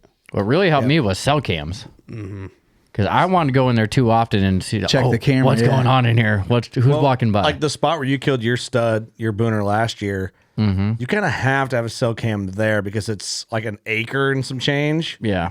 Yeah, So think it's how many like- times you'd be walking in and out of there. That's why I never killed anything, I think, the first couple of years, because I let it sit a week, and I didn't know any better, when I first started hunting. Oh, there's got to be something on there. There's gotta be something on there. If you don't know, you don't know. Right. But then, over the years after learning, I'm like, I'd set it up in September 1st. I wouldn't check it till I go in and hunted in October. Just stay out of there for a whole month and let it sit. Yeah, a lot of that is like cell cams shine on that stuff. I'll tell you, like if you have a big chunk of timber and you have a cell cam in the timber, yeah, they shine. They help you. If the deer's there consistently, you probably get a photo of them. But I was talking to a buddy the other day, and I'm just being vague, so I'm like, don't call anybody out on big deer because everyone's weird. He had a non-cellular camera on one side of the tree pointed at this trail. And for shits and gigs, he moved it 10 feet and faced it on the trail the other way and had all 3 of his target bucks on it. That he wasn't getting before. Yep. So Isn't he that thought they crazy? were gone. They're just using a different That's trail. the crazy part. That's why you can't live and breathe off your cameras. I mean, That's right. I do follow them very closely, and I like putting them in, bedding areas to see if they come back and bed there in the morning. Yeah. But you don't know what's all there. You don't. Crazy to think how much could be out there. I texted Ryan Lawwell from Blackgate, and I texted him the other day. I'm like, I fucking love your company, and I love your cameras, dude. The Blackgate app. Do you have any Blackgate cameras yet? Not yet, but I've definitely been looking into them. Bro, you got to get them. Their fucking app. They just did the update. It's awesome. It's so sick, and I just love it. I just love trail camming is a whole hobby on its own. Like really you is. can be It into is. birding, you can be into other things. Trail camming is its own hobby. I fucking love it. Like the Blackgate app paired with the cameras that actually fucking work. It's a great setup. Like this time of the year, that's the first thing I do when I wake up. 100%. I'll wake up at 2 a.m. to Yes. check them and then go back to bed. Yeah, I don't Yes. even put my glasses on, and I'm like, Oh, There's check- got to be something. Dude, I've been looking at my phone all night I got a little tip. Check them for right you. now. I got a little tip for you. I got 9 photos in the Blackgate app. oh, let me see. I created, you know how you can turn your phone on Do Not Disturb? Yep. You can customize them. I have one. So if you like scroll down here like this and focus, I have work. I made it a work one with the leaf. The only thing that can notify me is my Blackgate app. Exactly. So if it's like I'll turn it on the last, 2 hours of my sit so I'm not getting buzzes and I just get anxious. I'm like, when I'm hunting in real time, if I get a cell cam notification, even not that I'm going to get down and go move and try and kill the deer on another cell cam somewhere because that just is impossible. But for me, it helps me calculate the real time data Exactly. better than doing a stagnant cam and being like, what was the weather like on October 24th? 100%. Right. I You agree have to with go back that. and check all Yeah, that. like if I'm hunting on a south wind in a spot and I'm like, I'm here on a south wind, bing. Why is that deer there on a south wind? I didn't expect him to be there. Where would he be bedding? What's he getting to? And Yeah. It just helps you process and learn about it a little What are you more. doing? And then Helps it you put the happens story again. together. And you catch on to that. And you're, like you said, 100%. It's real time, and you start putting those patterns together a little bit easier. You mentally calculate it better. 100%. Just makes you a better hunter, I think. Exactly. Even like from that information, if they're just like no more cell cams for anybody, it's like you kind of like develop this hypothetical equation in your brain. But you're tagged out, dude. How'd all this happen? So it was kind of a unique situation. I got to purchase my own first farm. Congratulations. That was a Yeah, big congrats. moment for me. Thank you. So I'll drink some kill bottle to that. Yep. And I have hunted it in the past years. So it was kind of a unique situation. We went out in the morning, we killed a limit of ducks on the river, and I'm like, it's blowing 35, 40 miles an hour. And I had a pretty good idea on where this buck was laying. Thankful to my cell cams. And it was in a very small window. I did not have a tree stand there yet. Pretty much, there's 2 trails he took. And opening night, we stopped chopping early because the chopper broke down. I ran to that farm and almost killed this same buck. I had him at about 24 yards, but he was in the thick stuff, and it was just a big learning curve for me because I could see back into his bedding area and how he used that terrain there along the marsh and the swamp. So blowing crazy. Hung a stand that night up in a big cedar tree, and I got as high as I could because it was a 50-50 shot if he's going to come down the trail downwind of me or upwind on me. Mm-hmm. Sitting there, and If you're in a cedar, that's a great feeling. oh yeah, I love The it. There's best. nothing better. I don't have any best. cedars Climbing that a I can get cedar. in. I wish. And my goal was if he came out on the downwind side of me, I was so high up, my wind was blowing over him. Because he used 2 trails all summer long. And it's like, I don't know which one he's going to take. So hung up, and I got in super early that day. Sundays are really my only days off from the distillery full day. So I could leave really early. And it was 1 o'clock, 1:30, and I was getting in there. Got set up, got everything, and I felt comfortable. I'm like, if he doesn't know I'm here, I should see him at least. Yeah. Sitting, and gotta be about 4:30, 5 o'clock, just starting to get prime time. And 9 does came out to my upwind side of me, like perfect. Yeah. If he takes this trail, it is game over. We're in the chips. Yep. And I'm watching the does, and I usually start off season by shooting a doe. I really like just breaking the ice, getting in the groove. Oh yeah. Yeah. And I'm thinking about it, and it's like, nah, he's got to be somewhere right here. Not in this spot. Yep. And, This spot is not for does. Another spot for another time. and I was paying attention to the does, and all of a sudden I turned my head to the right, the downwind side, and there's a 4-pointer standing at, 5 to 10 yards. And I'm watching him because I really wanted to see how he read the wind. And he had no clue I was in there. And I'm like, perfect. If this big, because it was still blowing pretty good, but they predicted the wind to stop right at dark. And it was blowing for 3 days straight. So I'm like, they're going to want to move. That's perfect. Yeah. They're That going to is want to perfect. move. I remember tonight. that batch of windy days for us too, because I'm like, golly, give us a break. Yeah. And I was sitting on the hourly forecast, and it's like right at dark, she's supposed to drop. And it's like, he might catch my scent. It's a risky move for me this early in the season, but I felt like I had a chance. So watching that 4-pointer, he didn't pick me out. He made it out 10, 15 yards in the field. And another unique situation that we should back up to is this used to be a soybean field. We had a crazy year farming. It was super, super wet during the spring. Then in middle of June, it just stopped raining for us. Yep. And some of our beans were super, super dry where they're 8, 9%. I've never done 8% soybeans before. And then some of them were still green all at the same time. The fields were just very uneven for us. So there was a batch of soybeans that were so green that when I ran them through the combine, they went right out the back. Shit. Oops. It was a very small patch. What do you have, a gleaner for a Yeah, combine? I have a deer. But I knew they were so green they were going to go through, but it was such a small patch, and I wanted to plant winter wheat in this field. So, Run them over. yep, I ran them through because it's like either I'm pushing them through the combine, I get what I get, or I'm going to disc them under tomorrow. Right. Well, that kind of made a little food plot for me. And with this really warm fall we've been having, What kind of deer combine do you have? just an older 1998 9510 deer. Hell yeah. Okay, just curious. We've rebuilt the old inside of it. It does good for us. We don't have a ton of acres. We got about 700 right now. Shit, dude, run it. Does perfect for us. Yeah. So, and those beans resprouted. So I had winter wheat coming up, and then about a 30 by 40 yard patch of little soybeans popping out of the ground. Perfect. And there ain't nothing them bucks love more than them green soybeans. Right. And I had a feeling that once we got a frost, those are going to be done. This buck is probably going to be out of here unless he wants to stick on the winter wheat, which you don't know.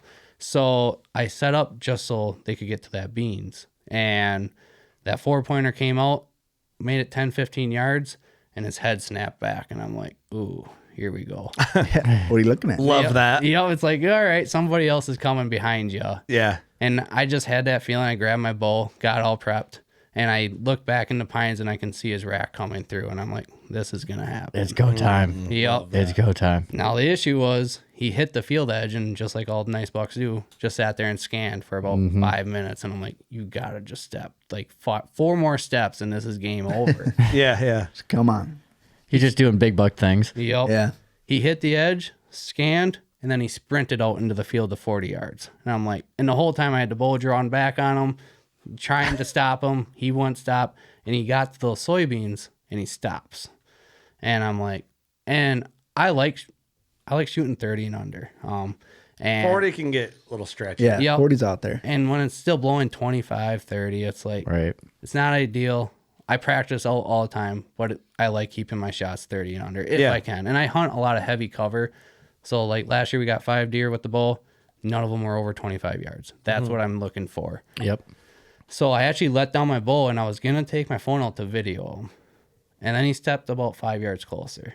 And I'm like, yeah, now you're at 35. Hey, what's going on here? He's at 39. Take him. Yep. He's not that 40 mark. Yeah. And he was just sitting there feeding comfortably as could be. And I'm like, all right. And I recognized the buck from all summer watching him. I'm like, this is definitely a buck I want to kill.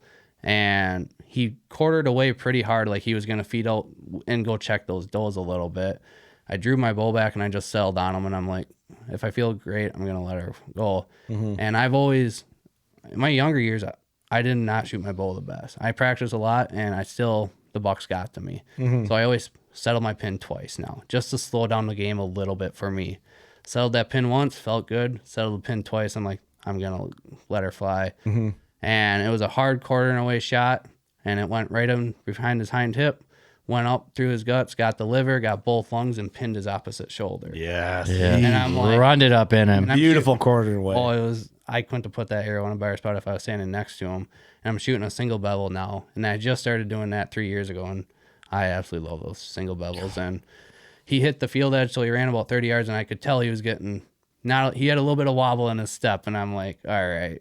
So I backed out, and of course my phone died, so I couldn't let anybody know. Yeah, of course. Yeah. And, Of all the days. Yep, and I got to get a hold of the next door neighbor because the buck was headed towards his farm, and I just wanted to let him know. And I knew he was hunting probably this deer or one other deer. And so get back to the truck, can't find a phone charger. Luckily, it's a youth hunt going on. So I knew where one of the kids that I take hunting a lot, he hunts pretty close to me on the other side of the block.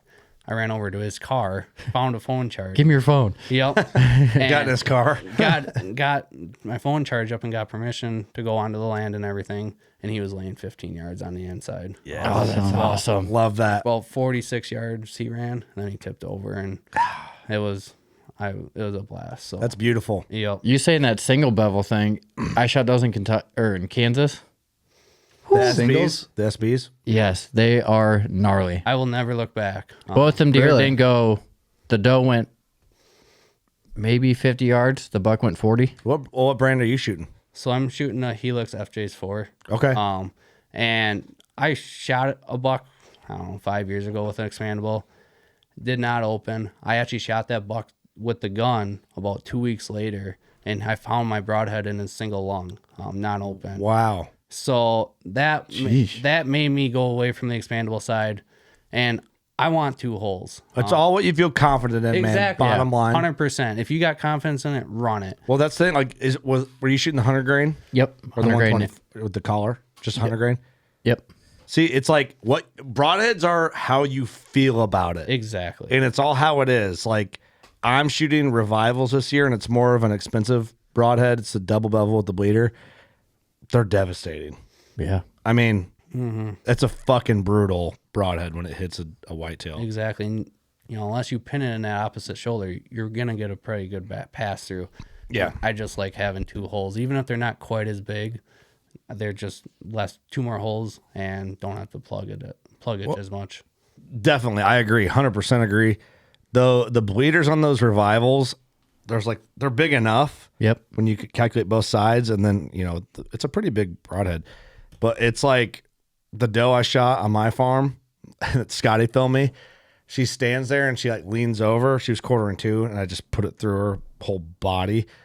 And she like turns, and you see the whole wound channel on the entry just go and open up. It's kind of gruesome. Yeah. But you want gruesome for efficiency. Yeah. Right. Exactly. Not gruesome. Gruesome's the wrong word. But when you see it, you go, oh. You know what I mean? Yeah. So I like it. I'm a fixed blade fan, but I get why people are expandable fan. I kind of like go back and forth year to year. I'm not against too one now. or the other. Yep. Ever since Africa, I've kind of been going back and forth. Yeah. Well, I shot the revivals in Africa, and like, you shoot heavy animals and you shoot them up where their bones are, and you watch how a broadhead performs. And, there's carnage on the head, but all the animals ran to their death. Yep. Yes. And then you bring that to the whitetail world, and you shoot them however you want to shoot them. If you're hitting where you're aiming, and you watch that broadhead just go through them like they're made of for warm butter. That's how my buck was in Kansas, dude. Like that arrow did not slow down one bit. Yeah, like, congrats to Eric, Kansas Yeah. buck. I let Kansas that arrow doe. go and just. It seemed like it took forever for the arrow to get there, but it just disappears in him. And I'm like, Where'd you hit him? Double lung him or hard I him? hearted him. Really? 33 yards, yeah. Smoked him right through him and heard him run, crash, did the death moan. And we're like, oh, That's so crazy. he's right there. He's right there. Yeah, Eric sent us. He's like, he crashed, heard him death mode. Are you hunting bears? Right, yeah. Kind of hunt you on again? What are you doing again? mode. Bears in Kansas. That's cool. So you did an episode in Kansas where you tell your buck story? Yep. Okay. Okay. A little Perfect. teaser there. Little teaser. It's either launched or launched after. I imagine a launch. And the crazy little quick, not really a spoiler, but Peanut came to pick us up, and there's a little road that we were that's right in front of us. He pulled up and stopped because I told him where the deer was coming out and where he ran in. And Peanut gets out, and the deer's laying 2 feet from his truck, That's exactly how my Kentucky hunt went. right next to the road. By the way, Peanut's the fucking man. Dude, Peanut is the man. That guy, he's one of the coolest dudes I've ever met, I Yeah. think. This dude, oh my God. First of all, he will be a drinker at Kill Bottle with. He will Oh, like yeah. it. Yep. And he is, his name's Peanut, and he looks exactly how you think he'd look. And he's the fucking man. The dude's got a personality on him. He's the most likable dude I think I've ever met. Oh, yeah. Oh, yeah. I don't think anyone doesn't like Peanut. Well, he's kind of like, I think he doesn't even, he likes everybody. Yeah. it's like he's so chill that I know there's probably people he doesn't like. But I don't think he'd ever say it. Yeah. But I don't know because he's just so like just with us. You know what I mean? Like we were at a little Deer and Beer Fest and we bought cans of Foster's shitty, right? When we were at Yeah. Walmart, I'm Yeah, like, look at they're them disgusting. shitty cans of beer. Let's buy those. And I started drinking my Foster's. I'm like, I can't finish this. And I go, Peanut, chug this. He's like, all right. And he didn't like hesitate. I'm like, oh, hold on, let me film it at least. And then He just grabs it and slams Like- it. slams this can is this round. Jesus. It's like They're huge. They're huge. It was It took me forever to finish one. and I watched him just chug He just just gone. Foster's. On the podcast we did in Kentucky, he drank a handle or a half gallon of Margarita. it was it'd be like pre-mix, like a Chi-Chi's margarita mix. Yep. On the podcast, you just hear him get gradually drunker. It was, the Dude's best. wild. It was the fucking best. If anyone wants to book a hunt in Kansas Or Kentucky. or Kentucky, go through Peanut. I'm telling you right now. He said he had quite a few people hit him up after the Kentucky hunt. Yeah. Oh, really? He That's said good. if he had more capacity, he said he could have booked 10 hunts. He had 6 people hit him up to book. Damn. But yeah, Kansas. I'm gonna go hunting in Kansas. We did a Kansas hunt giveaway at Illinois Deer and Beer. I should with Jesse. I should be going hunting with him when I draw. Yeah. So I'm gonna plan out so I can hunt with him. I'm going to put it in every year. Might as well. You got your boy Peanut. Right. Oh, yeah. Why not? We'll get him some kill bottle. Perfect. But dude, that's fucking awesome. It's a great buck story. Oh, yeah. And just to do it on my own farm for my first deer ever. So when did you close on your farm? So I closed it on a Monday, and then that following Sunday was my first opportunity Damn, that's to awesome. get out on Within the week. within the week. So it was 6 days of having the farm. How big a piece did you buy? 40 acres. Congratulations. Awesome. man. Yeah. Thank you. Congrats. Yeah, it's got a little bit of a river running through it so we can hammer the ducks in the morning on it. It's got some tillable acres so I can start my own farming because the goal is to expand the farm operation. Yeah. My dad can't buy the farm ground. I can because I'm not in this. That's right. His hands Yeah, are yeah. tied. It's how weird. Yep. So I can go and approach and rent ground and purchase my own ground when the opportunities arise now. So I wanted to get some tillable acres in there. And then Does got a nice little Man, chunk of talk land. about the right decision within a week. Yeah. Some Yeah. ducks and a buck. Yeah, that's a way to justify your purchase real fast. This is worth it. Ducks Yeah. and bucks. Do Ducks you and have bucks, guys baby. hitting you up like, the whiskey guy, the distillery guy? Like, do you have Yep. that persona to you now, you think? Not some degree. I mean, I can go out and you're the lead rock guy. That's all I hear. And That's cool. I recognize a lot of faces, but I don't Yeah. remember the names as much. Right. Yeah. But yeah, so it's starting me, we to. know. And really, that's really just the last couple, 2-3 years when it started really rapidly growing, when the distribution side started taking off and then the online side and then contract distilling for other distilleries. That's what I truly enjoy is making bourbon and whiskey and vodka for other distilleries. That's cool. Because that happens quite a bit in an industry, and I'm geared for the production side. I got all the corn there. I got all the wheat there. Got the room to do it. Got all the water I need. I want to burn through as much grain as possible because grain prices aren't that great right now. Right. Right.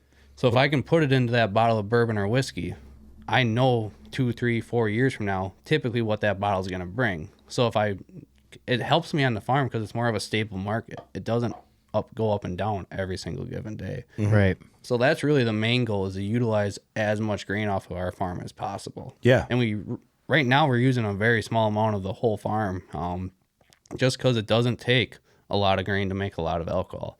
Right now we're going through about 1,500 pounds of grain a day, and that'll be about 450 to 500 bottles of grain. Bourbon, whiskey, a little bit less for vodka, 400 for vodka. Really? Okay. Wow. I thought it'd be a lot more than that. Stuff I have never thought about, really. Right.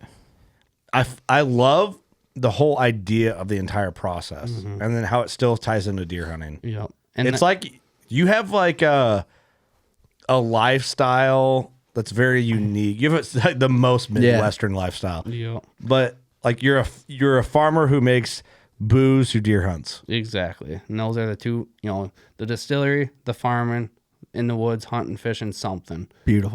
Those are my 3 objectives in life. Incredible. That's easy to get behind. Life goals. And it's cool because I'm out on the farm. Hashtag blessed. So I'm on the fields and I can see, what's going on in the whitetail woods, or if there's geese going into this field, or ducks in that slough. So it helps out in multiple ways on that side. Yeah, definitely. Like tomorrow, more than likely we'll get home, we'll do some bottling, and then I'm going to the field to finish up fall tillage, hopefully. I love it, dude. Well, that's part of the reason we wanted to do this episode. Well, it's kind of like perfect timing, really, the way it all worked out. It just was right. It couldn't have worked any better for her, because my Wisconsin takes full advice. Probably would not be leaving home right now. Well, that's the thing, too. But it's like we're to the same point where like we're ready for launch. Exactly. Yeah. And then harvest finished up early. We're about a month ahead of harvest season, which I've never seen in my life. Usually Thanksgiving. We're not down here. We're about on track or behind for some guys. It's unbelievable. And we're over dry on a lot of our fields. So harvest was done. Tag was full. Bourbon was ready. It's like, let's roll. Yeah. Let's go. That's what I was like, dude, roll down, bring the bottles. We got a podcast. This is perfect. Let's do this. So 2 years in the making. And we're here. All from being, and we're not going to the Wisconsin Deer Classic this year. We'll have to travel a little bit more then. We probably should, but I don't know. I didn't rebook. We didn't rebook. But we're doing Iowa. We're not doing Indiana. We're doing Iowa, Illinois, Ohio. That's really it. I got something in the works that I'm trying to figure out that we've been talking about for a little bit that I think will be super interactive. But I got to find the right thing for it. Without giving it away. Very mysterious. Find the right I have thing. something that will be a lot of fun and beneficial for our listeners to be a part of. Yes. If I can find the right thing for it. All right. This is going to blow your tits off. I have Steve helping me with the thing. What the hell? I don't know if that's a good thing or a bad thing. That's got to be bad, right? You know, Are you sure he was the right guy? listen, it's going to be a bad thing, but Daddy's going to have to just interject. But Steve is in the places and knows some of the I'm people picking up what you're putting down. that can make this work. And it's not, I'm not saying that Steve won't be involved. Steve could definitely be involved. Yeah. You know what I'm saying? Yeah, for sure. But what we got, what I want to, blah, blah, blah, blah. All right. blah. Yeah. We're working on shit behind the scenes. Yeah, we're working on some stuff, okay? Yeah. Just be aware. We should be doing more trade shows this year because we have more full-time people. But this is not what we're doing. And maybe it's just that we need a break. Yeah. I don't know, but it's hard on the family. Every weekend we're gone from, March is just. January to March. well, it was the last weekend of February to the first weekend of April, every weekend. Yeah. And you got to think, the drive there, travel back, when we go to Ohio, there's 8 hours. a day of travel on each end of that. So it's like Wednesday to Monday, and then we're home and then gone again. But whatever. We're not bitching, but it's just part of it. It's hard. It is what it is. All right. I got one thing I want to throw at you guys while we're still talking about hunting stuff because it's in the middle of it. Oh, in the shit. thick of it. Okay. So I talked to Lee about this today. You guys were supposed to remind me on this and you didn't. I did. I was waiting. I was just waiting for you. Waiting for the right moment. Okay. random but fun thought to think about. And I want to hear feedback on Spotify on this, on the comments. By the way, video on Spotify, and you can comment. The video on Spotify gets uploaded a little delayed because we have to upload it first and then upload the video. So we launch at 4 a.m. normally. I've been thinking about launching Wednesdays at like 10 p.m. And that way we can get the video up. So when guys listen early on their way to work Thursday, the video's there. Some third shifters. Yeah, let me know your thoughts. I don't know if I just don't want to launch early and then people be like, "Where's my episode on Thursday? Why'd it launch Wednesday?" That's what I didn't want. Don't want to confuse people. Yeah, but I'm thinking about launching like late Wednesdays so the video's up on Spotify early Thursdays. Uh-oh. What happened there? Eternal temp too high. There you go. We're going. Okay. We're back. Back on it. Okay, we had a camera overheat. Hopefully it stays up. If not, we'll close out and we'll finish that thought on another one. We let Jordan early out today so he can hunt in the morning. Keep an eye on it. He's going to hunt inside a trash pile, which is fucking hilarious. Oscar the Grouch. Okay, real quick, I want to get this going in case that camera gets hot. I don't know why it got hot. We had that camera shut off the other day too during an Old Barn episode. Sorry about that. Guys that get it done consistently on big deer versus guys who don't.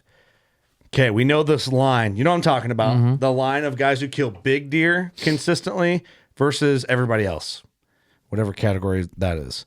Hypothetically, there's some bleed over, right, in these lines. Yep. What tactics do the guys who kill consistently like that, tactics or methods or knowledge or effort or whatever, what's their highest percentage of difference in tactics versus the guys who aren't doing it? Does that make sense, that question?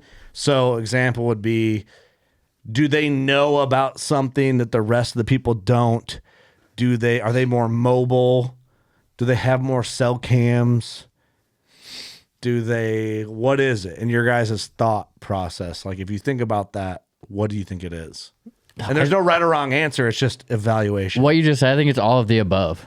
I think those guys that kill those giants every year But what's the highest percentage of tactics that make the difference, right? Ooh. Like they might use all of it, but like what creates like the top two tactics that bleed over into the rest? I think does that make sense? In my mind, number one would be effort. Effort is number one, I believe. I think I agree with that. Yeah, they're not afraid to get in early and leave, at dark. And they can grind it out. They'll grind it. Yeah, grind it out. They're grinders. I think not the app. Personally, my opinion is, well, you could be on the app. hey, whatever. Effort and time. Time, yeah. And that comes hand in hand. Yep. Spend the most time in the woods. I mean, they can afford to. Or they take their vacation for it. They know how to make them smart moves. Yeah. But all right, saying that applies to guys who understand deer movement and patterning. That's already accumulated in their package of success. But those effort and time are the top two things that stack on the rest of their patterns of success or know-how of success. Yeah. Is there something else you'd throw in the mix between pattern and effort and time? That's hard to think about because there's so much you can calculate into it. Yeah, I was going to say just doing your homework, but that comes under time. Yeah, effort and time, I'd say that's your top two. Yeah. That's your top two, and everything just kind of bleeds underneath that. I think you already said it, but maybe knowledge of how some landscape works to your advantage. Okay, elaborate on that then. Explain that. So like a field edge going into your pinch point that you showed us today, you would know, any other deer hunter would probably see that and be like, oh, there's a creek there to a pinch point out into a field. This could be a good spot. But other people would just set up in a field edge.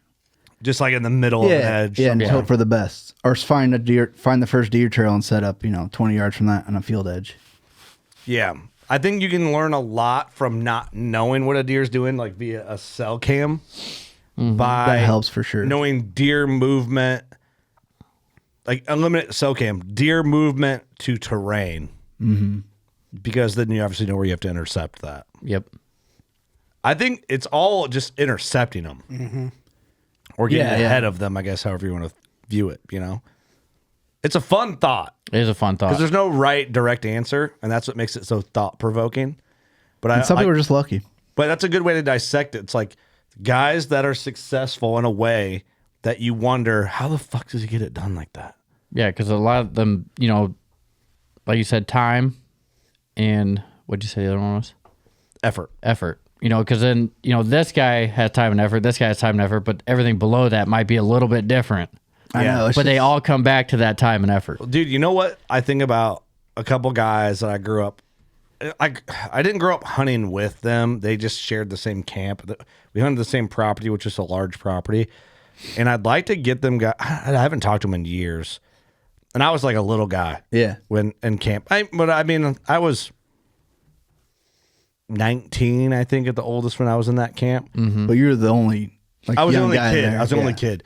But I'd like to reach out to them and see if they do the podcast, because I'd be interested to I thought I looked at those guys as like gods, Right. because they would just disappear and come back with a mega, and I'd be like, How'd you do that? fuck, I've never seen a deer like that. Where is it? And then we're hunting the same place. Like, how are you? Yeah. Like, how's this happening? Well, I remember one of the guys would get in a John boat in the dark and go through this lake and get to this other side and slip in this spot and then kill the mega. You know what that is? It's effort. Right. It's know-how and effort. Yeah. He knew he had to go across the lake so he wouldn't get busted. But this is 2008, 9? 8, 9? between 07 and 09. Before, was there even cell cams at that point? No, I don't think so. No. So it's how did he know to go there? Knowledge. Time in the woods. Right? Nothing Heck, in teaches you 2008, we had probably megabyte SD cards still, not gigabytes. Well, he's reading terrain. D-cells. Knowing where he probably needs to be. D-cells, oh. But it'd be cool to I want to reach out to those guys, but I just don't know if they'd be cool about it. I don't know. All you can do is ask. Yeah, I'll reach out to them. I think it'd be neat to have them in here. It's kind of crazy to think how many big buck killers are out there.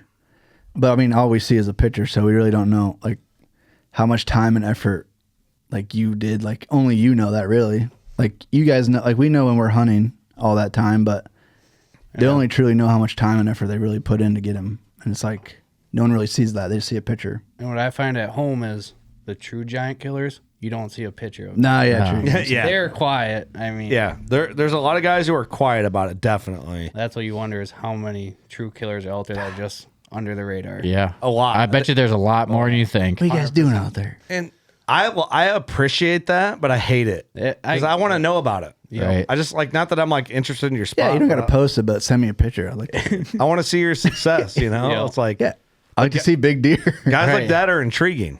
They are. And that's who, when I'm at home, there's a couple guys that when you think of the gods, or they don't post anything, they don't tell anything, and definitely hung out and hunted coyotes and with them as much as possible just to pick their brain. And just walking through the woods with them is unbelievable what they can pick out. And that's just really just spending time in the woods, whether you're coyote hunting, rabbit hunting, pheasant hunting, Seeing how they process things and doing stuff like that. anything. That really taught me a lot. I think about it a couple different ways. I keep checking this camera because I'm paranoid now. A couple different things. I saw. Okay, so you think about that. Guys who are very woodsman-like and very aware and punctual on things, and then you have your guys that are very successful big buck killers that kind of go in and they just see things. They kind of eliminate, imagine a whiteboard, you see Charlie from It's Always Sunny. All right, yeah. Okay, you see all the mess. All right, now imagine erasing all the bullshit and just seeing the stuff you need to see. Right. There's guys like that who just They can picture it. What kind of tree is that? I don't fucking know. I don't care either. I just know the deer are over here. Right. Yeah. There's guys like that who have it honed down to a simplicity of I know what the deer are doing. I'm just gonna kill the deer, and everything else is just not that important. There's those guys as well. There is. That's what I mean. Them two, and then everyone's a little bit different, but they all have that too. Yeah, it's both really cool. Yeah. But then I think too, okay, this is another thing to throw in. I've been studying TikTok. Oh gosh. I've been studying hunters on TikTok. A little bit more than I should be. Normally, Be honest. Have you become dumber from it?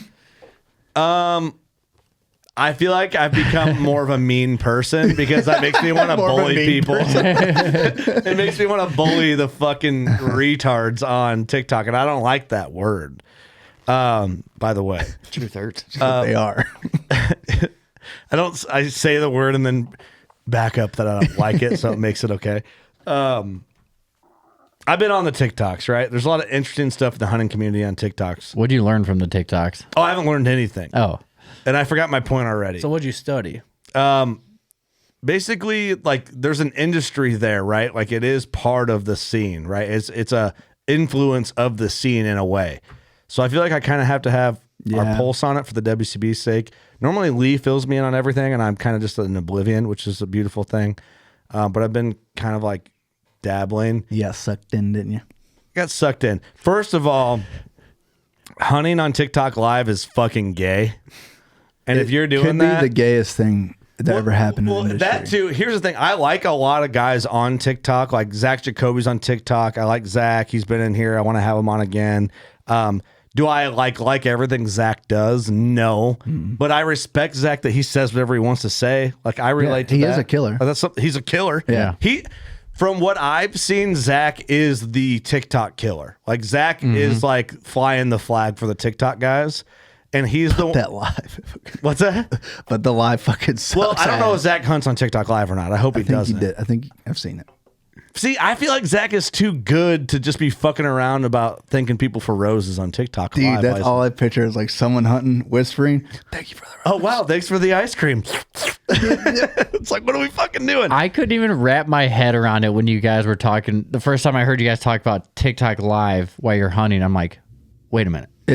There's people going live on dude, it's TikTok weird. while they're hunting. It's a here's the thing. Okay. So I didn't know Zach did that. I thought Zach was above it, but I think I Zach could be wrong. I thought don't Zach was too good of a hunter to like want to take the time to pay attention to his phone. Because that's how I am. I don't want to fucking be looking at my shit. You know? Yeah, I try to not look at my phone as much as possible. But I see Zach as it's hard. their It does get leader hard. because I feel like Zach is the killer, and I don't really see anybody else killing anything in the scene that I see. Yeah, because on TikTok Live, you can't kill something, right? They just get taken. Well, I don't know. Really? I don't have They don't. You TikTok, can't even post a picture of a deer on TikTok. But here's what I'm wondering because I don't understand how TikTok works. I might only see the algorithm that Zach's involved in because we're friends with him. So, and Zach is like controversial and he's like kind of an entertainer in a way. Like I'm giving him a lot of credit here, but I also like don't love everything he does, candidly. But I respect him, you know. And he's a killer. He's a fucking killer. So that's hard to argue with. But I think Zach, from what I've seen, is the only one who like kill shit. That is like a TikTok guy in my algorithm, right? There might be a pocket that I'm not seeing. So like if you're offended, I just haven't seen your shit and get off TikTok. I saw TikTok Live. Of a guy. You got a strong opinion coming on right now? Not really, but Give us a strong one. I should have wrote his name down just so I know who it is. But You don't remember? I don't know. I saw a guy on TikTok Live showing like, here's a deer I'm after at 140s. It was a 128 pointer maybe. Yeah, on a that good sucks. day, on a good angle. I just think It's 140s all day. He's arguing with people in the chat. oh, While he's hunting? That's a No, tough he's look. just fucking around. Well, I like TikTok, but I just like the TikTok hunting community is 55% cringe. I'm 55. I'm being pretty generous with that. Like it should be. I would say realistically, I probably want to say it's almost 80% cringe.